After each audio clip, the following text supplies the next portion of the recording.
Ciência Moral, em traços gerais, parte 3. Da existência da consciência, Alexander passa agora para a caracterização psicológica da consciência. Ele faz isto elaborando a relação entre a consciência e o entendimento, ou intelecto. Segundo Alexander, a consciência é responsável pela produção de julgamentos e emoções que concernem propriedades morais. Já tínhamos mencionado isto em parte logo no início do primeiro vídeo. Aqui acrescenta-se que qualquer julgamento é resultado da atividade do intelecto. E o que é isso do intelecto? Assim, muito rapidamente, é a nossa faculdade de processar informação, como percepção sensorial, formação e combinação de conceitos, produção de linguagem, inferências, entre outras coisas. Uma dessas coisas é julgar ou ajuizar, isto é, produzir declarações sobre como as coisas são, e que podem ser avaliadas como verdadeiro ou falso, provável ou improvável, plausível ou implausível. Por exemplo, o Archibald Alexander nasceu em 1772. As primeiras formas de vida no planeta Terra eram seres unicelulares.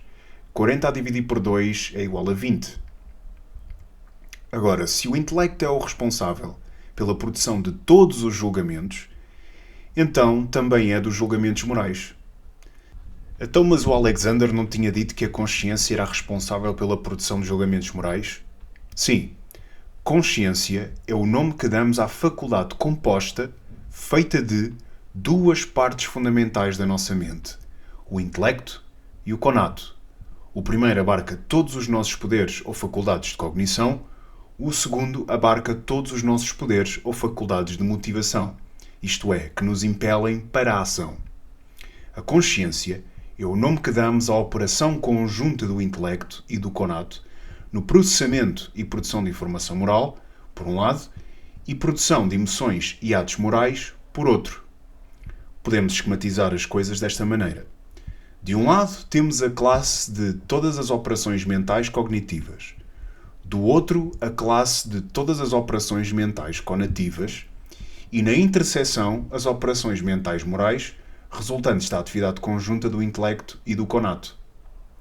Alexander diz explicitamente que, cito, a consciência ou o sentido moral não é uma faculdade simples, mas uma composta, incluindo tanto um ato intelectual e um sentimento peculiar ou emoção. E como é que desta interseção de operações mentais podemos inferir a presença de uma faculdade moral distinta? Porque o intelecto por si jamais detectaria propriedades morais no mundo. O intelecto processa informação auditiva porque há um órgão que capta som e, do mesmo modo, é preciso um órgão mental que capte propriedades morais. Cito, embora as ideias da moralidade sejam julgamentos do entendimento, isso requer uma faculdade ajustada aos objetos para permitir ao entendimento a obtenção de ideias simples de moralidade. Podemos conceber uma mente racional sem esta capacidade. Por outro lado, o conato sem intelecto seria só sentimento e nenhuma informação moral poderia ser processada para produzir julgamentos morais. De modo que é preciso uma faculdade com a função especializada de combinar as operações do intelecto e do conato para processar a informação e produzir ação peculiarmente morais. Além disso, acrescenta Alexander, cito, os ditames da consciência estão sempre em conformidade com os julgamentos práticos da razão. Quando os julgamentos estão errados, a consciência está errada. Esta harmonia constante entre a consciência e o entendimento é explicada pelo caráter composto da consciência, como acabámos de descrever.